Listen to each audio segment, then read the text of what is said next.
everybody, welcome to Board Online, Board Offline. Today we are finishing up our series of Life of Ordinary People, also called Loop. So this is a game all about breaking that cycle of work, buy, consume, breaking that cycle and trying to find some happiness. So we're going to get down to the game topper. I'm going to show you how to play Loop here in just a moment. Before we do that, I do want to mention our sponsor, Board Game Co. This is a fantastic website where you can buy, sell, and trade games. They have a great selection of games to choose from. If you're just looking to build out your collection, you just want to get some more games in there, go check them out. They have all kinds of stuff. Alex over there at Board Game Co. is very, very good at figuring out what the new hotness is, what the next hotness is going to be, and keeping that stuff in stock. So go check them out. They also have a ton of older stuff, just all kinds of stuff. It's a great place to go buy some games. Now they also will buy games from you as well. If you've got games you want to get rid of, not sure what to do with them, go check out Board Game Co.'s system for buying used games. It's a pretty great system, works really well. And building off of that system is their trade system. Now, if you have a Board Game Geek account, go over to Board Game Geek, set up a trade list, what you want in trade, what you have for trade. You then can go over to Board Game Co., put in your Board Game Geek username. It'll look at the trade list on Board Game Geek, compare it with the stock over at Board Game Co., and then it will build a custom trade list for you right there on their website in just a few seconds. Makes it very, very easy to then facilitate a trade. Board Game Co. makes it easy to buy, sell, and trade your way into a better collection. All right, so, and by the way, if you do go check them out, click on the link in the description below so they know I sent you over there. All right, so let's see, what are we doing right now with Life of Ordinary People? It is currently up on Kickstarter. It, as of the time of this recording, has 39 days to go. It's fully funded, 225 backers. It's definitely not too late for you to get involved, so be sure to check that out. Also, be sure to check out my preview video as well as my gameplay of Life of Ordinary People. Both of those are up already here on YouTube, so those are good to go. And now we're going to get down to the game topper, and I'm going to show you how to play Life of Ordinary People. During this video, I'll first be teaching you how to play Loop in basic mode. This is the recommended way to initially learn Loop. Near the end of the video, I'll also explain the other modes of play. To set up Loop, players first need to remove sets of material from the game according to the number of players. A set of material, as you see here, is one material of each type: plastic, food, utility, glass, and metal. In a 1 or 2 player game, players should remove 2 sets of material. In a 3 or 4 player game, they remove 1 set. No sets are removed for 5 or 6 player games. Next, players should place 1 set of material face up around the depletion area of the buy section of the main board. Then, players should shuffle the remaining material and place it on top of the depletion space. Next, players should shuffle the activity deck and place 5 activities face up in the indicated spaces, and place the remaining activities on this space. Players then place all coins in the work area. Each player is then dealt 3 goals. Any remaining goals are placed back in the box. If playing solo, the player will use the blue favor cards. Otherwise, the blue favor cards are returned to the box and the red favor cards are used for the game. The favor cards are shuffled and then dealt out to players based on the number of players, according to the table found at the bottom of page 2. All remaining favors are placed in this space on the game board. Each player takes a player board and places their intern to the right of it. They place a happiness token over 4 happiness. The starting player should use the golden side, while all other players will use the black side. Players will take their reputation token and place it with the black side up, covering the reputation icon. Players take 2 coins and 1 random material, which will be set to quality 2. And finally, players choose the first player by whoever most recently spent at least $100. And that's the setup. Now let's take a look at the player's area. Interns always start with a happiness level of 4, as you see here. However, other careers will start at happiness 3. A material's quality is always indicated by the dots at the top of the material, so this is a quality 2 material, while this would be a quality 3. A player may keep an unlimited number of material in their play area. Their broken material ends up in the landfill here. Any completed activities are placed in these 3 spaces. Players can keep a maximum of 3 activities. However, these can be replaced with new activities. Achieved goals are placed here. As you can see, there are some differences between the interns, which are all the same, and other careers. The player's starting resources are listed here. For an intern, it's always 2 coins and 1 level 2 material, and other careers will have something different. In this case, 1 coin and 1 level 2 material.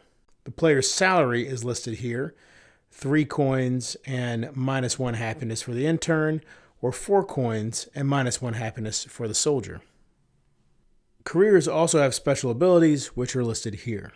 This token is used to keep track of reputation. Players may have up to 2 total reputation by sliding the marker from left to right.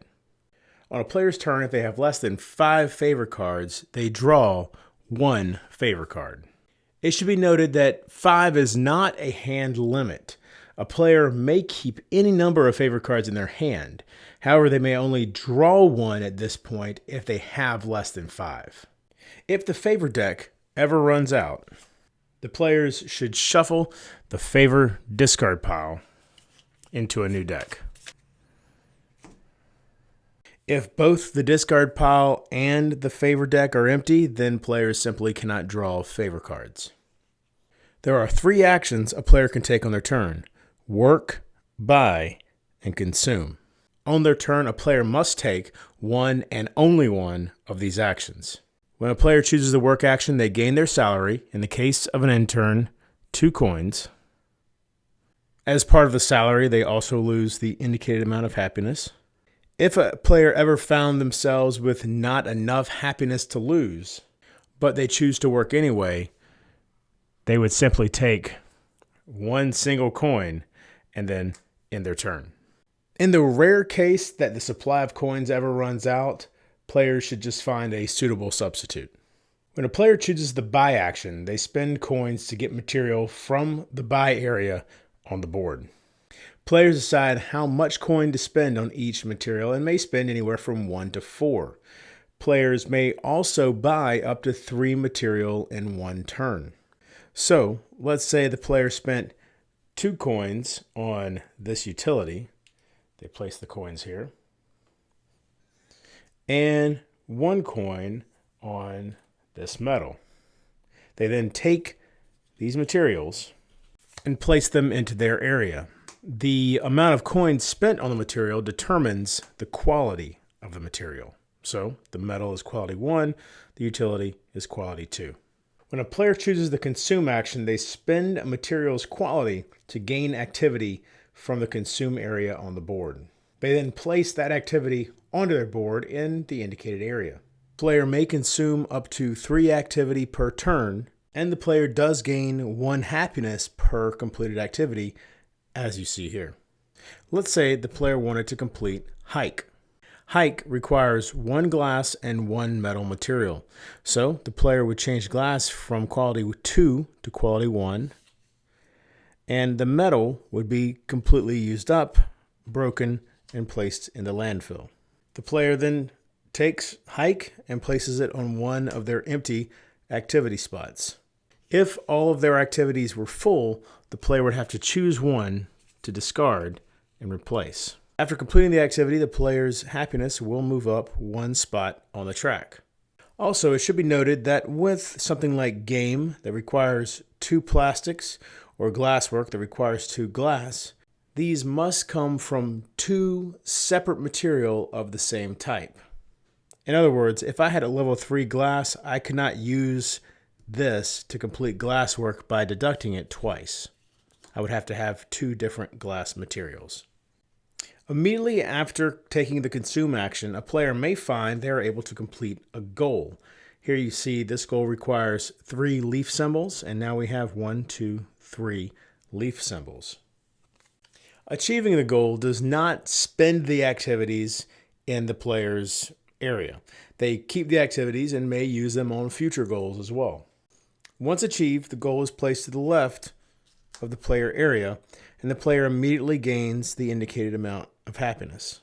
Achieving goals is optional, but in order to achieve it, the player must reveal the goal in the same turn that they achieved its requirement.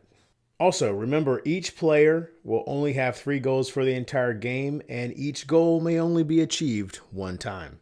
Regardless of which action the player chooses for the turn, they may also optionally play Favour to interact with other players. Players may play an unlimited amount of Favour at any time during their own turn. To play a Favour, the player should place it down in the target player's area. The target may then choose to either accept or reject the Favour. We'll discuss rejecting the Favour momentarily when we discuss spending reputation. If they accept the Favour, they take it into their own hand, which means they may play it later during their turn. Also, the player who accepts the Favour may gain reputation depending on the type of Favour they accepted. If a player accepts a recycle Favour, they receive 0 reputation. By accepting barter, resell, or acquire, the player will gain 1 reputation. And by accepting share, the player will gain 2 reputation. As you can see, this is all listed at the bottom of the Favour cards. As we've previously mentioned, the player keeps track of their reputation using this token. So if the player gained 1 reputation, they would simply move it over like this. If the player gained another reputation, they would flip it like this. Players only ever gain reputation by accepting favors and may have at most 2 reputation.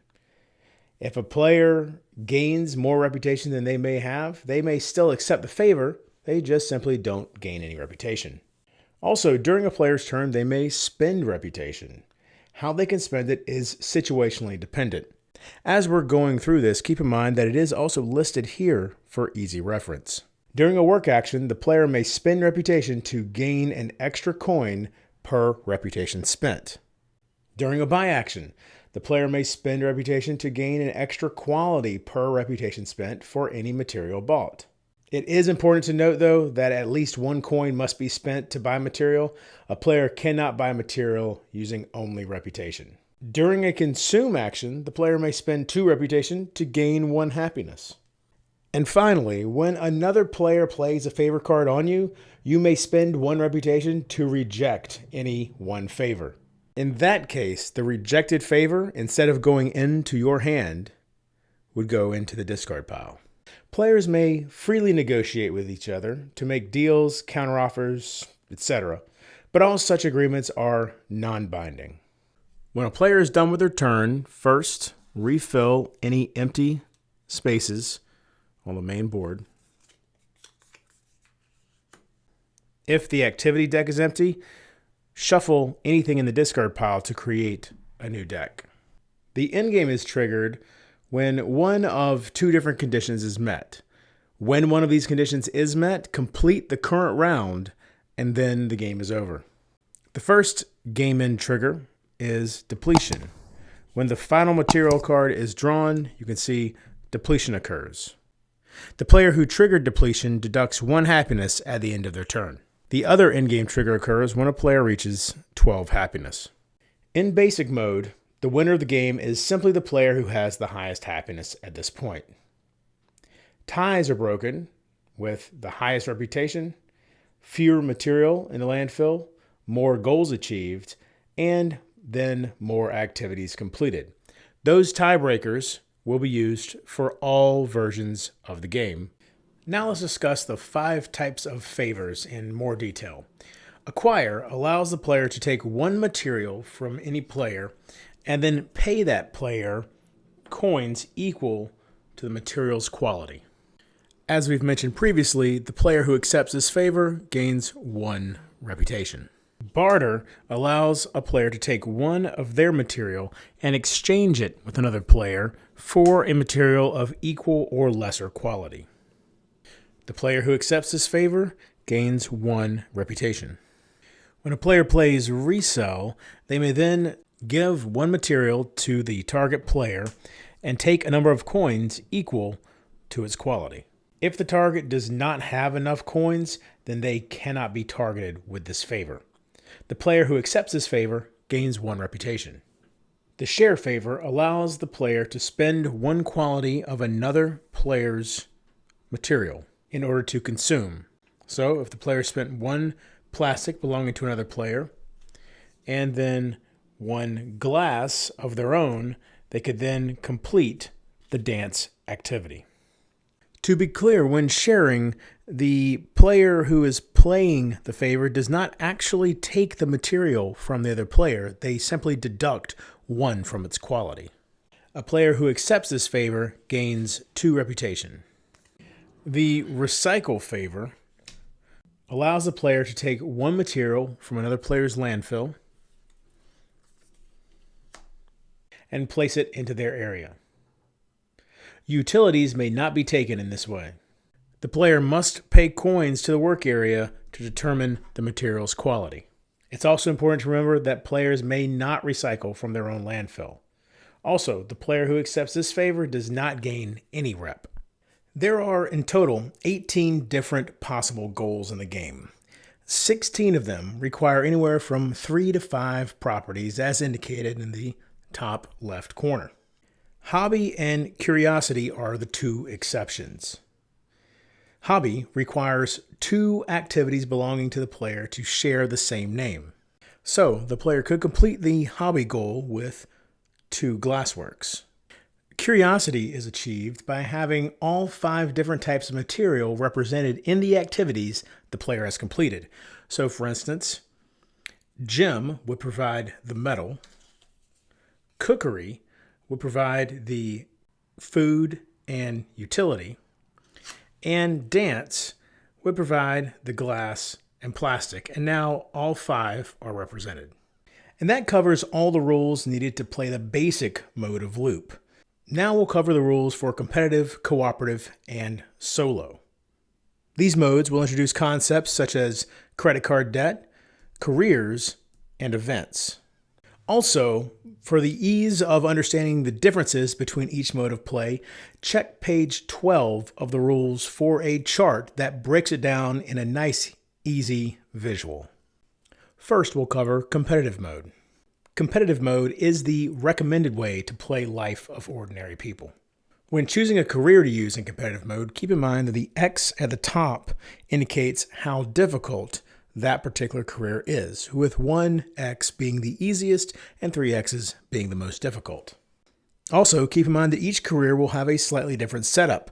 The soldier will start with 1 coin and 1 level 2 material, the freelancer 2 coins and a level 2 material, and the salesman just with a level 2 material. The soldier will gain 4 coins and -1 happiness. The freelancer has 3 options to choose from as far as their salary is concerned, and the salesman gets 4 coins and -1 happiness. And finally, each career will have a special ability listed at the bottom. We won't go through each ability during this video, but players can find them listed in detail on page 18 of the rulebook. All careers are valid choices for competitive mode. The setup of the main game board is the same as in basic mode, except the players will add credit cards here and the shuffled event deck here. Each player will be dealt 2 careers to choose from. They also may choose to play as an intern if they wish. Once the player chooses their career, they will discard the other one. Players then place the happiness token on their player area, on the 3 if it's a career, or remember the 4 if they chose the intern side. Finally, based on their career setup, the players take the indicated coins and material. It's also possible that certain careers will even provide reputation. Gameplay in competitive mode is identical to basic mode, plus anytime the player's happiness crosses over into a different zone of happiness, they draw an event and place it face down next to their career. This occurs whether the happiness marker goes up or down. Either way, an event card is drawn. It's even possible, depending on certain events, that this may happen on another player's turn. It's also possible that with some really interesting plays, the player may enter multiple new zones, in which case they would draw the appropriate number of events and create a stack. There are 19 continuous events with this icon and 11 immediate events with this icon. Continuous events affect all players, but only affect them during their turn. Once played, a continuous event is placed on the event deck. I like to place it face up, but you can just place it on top of the event deck like this. And it will continue to be in effect until another continuous event replaces it. This means that if an event needs to be discarded, you would discard it underneath that continuous event to keep it on top of the event discard. Immediate events affect all players immediately. The player who triggered the event resolves it first, and then the rest of the players resolve it in turn order. A player will only trigger events in their area at the end of their turn. This means that if they end up having events placed into the area on other players' turns, that event's going to sit there for a minute until they reach the end of their own turn. The triggering player then flips all events at once and resolves them one by one. The effect of a continuous event begins on the next player's turn. If the player happened to reveal 2 or more continuous events, as you see here, only the final resolved one is in effect. If the player happens to reveal 2 or more continuous events, as you see here, then only the final one revealed takes effect. Anytime during the player's turn or when an immediate event is triggered, the player may apply a credit card. Also keep in mind, if a player is ever required to pay any amount of coins and they do not have that amount, or at least not enough to cover that amount, then they must apply a credit card. To apply a credit card, the player first takes the credit card and places it in their area like this. They then take 4 coins from the work area, as well as 1 material of quality 1. That material is chosen from the buy area. The player may only apply 1 credit card per turn, but there is no limit to the total number of credit cards a player may own. The player must pay off a portion of every credit card they own before the end of each of their turns. To pay off a credit card, the player places either 1 or 2 coins on the card. They may do this at any point during their turn. 2 coins is the maximum a player may pay on the card in a given turn. If a player does not have enough coins to pay the credit card, then they'll need to take an additional credit card to make the payment. Once a credit card has 5 coins on it, it is now completely paid off. Put the coins and the credit card back in the work area. In competitive, cooperative, and solo mode, if the player wants to work but they do not have the necessary happiness to deduct, then instead they must apply a credit card and then buy or consume. As usual, the end game is triggered when a player reaches 12 happiness or when depletion occurs.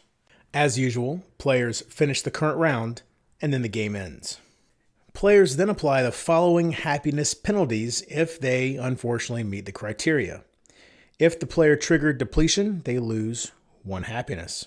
For every credit card a player still has, they lose 2 happiness. For every 3 material in the player's landfill, they lose 1 happiness. The player with the highest happiness wins the game. To play cooperative mode, a player must first be familiar with the competitive mode rules. Setup is the same as competitive mode, except careers with this symbol may not be used in cooperative mode. Now, I believe in the final version of the game, this symbol will in fact have a line crossing through the 2 people. Also, each player is issued a full set of the 5 different red favor cards. Once each player has a full set of the favor cards, all other favor cards are removed from the game.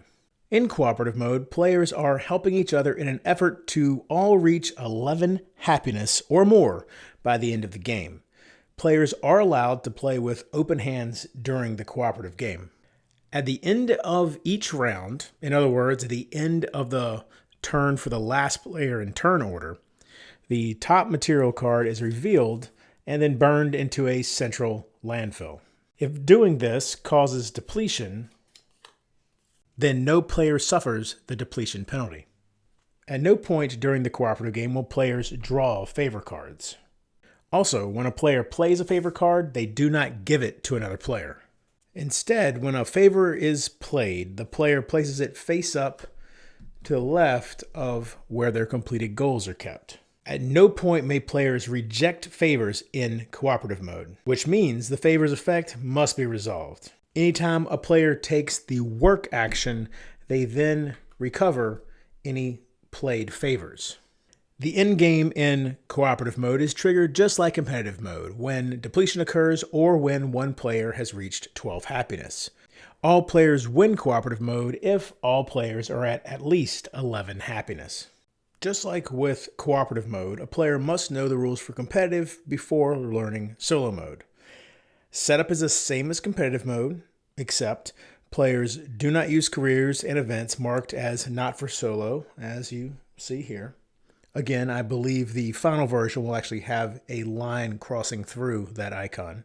Players also start the game with a special set of 5 blue favor cards, which I do not have with this prototype, but just know that you will not use the red favor cards at all.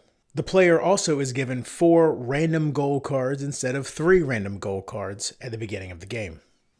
Just like with cooperative play, the goal of solo mode is to end the game after penalties with 11 happiness. Also, just like with cooperative mode, at the end of each turn, the player will discard and reveal the top material card from the buy area. If depletion occurs as a result of this, the player does not take the penalty. Keep in mind that since the red favor cards are not used, there will be no favor deck. And while I don't have the blue favor cards to demonstrate how they work, they are clearly defined in the rulebook and on the cards themselves. The way those favor cards are used is identical to the way they're used in cooperative mode. When a player plays the favor card, it's placed next to their play area, and then they recover all played favor cards when they take the work action. The endgame is triggered just as with cooperative mode when the player reaches 12 happiness or depletion occurs. The penalties are the same. Depletion penalty of -1, -2 happiness for every credit card the player owns, and -1 for every 3 material in their landfill.